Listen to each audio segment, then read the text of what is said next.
کے آؤ، شفا دینے والی نقصان دینے والی ذات اللہ کی، اپنے معاملات کو درست کریں۔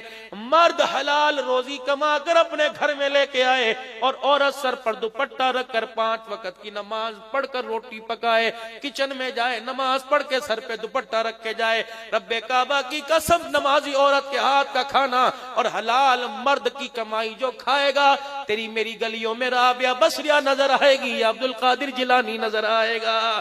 میرے عزیزوں، مال کا نقصان یہیں سے ہو رہا ہے اولاد کا، کہ ہم نے اپنے بچوں کو مشتبہ مال کھلانا چھوڑ دیا۔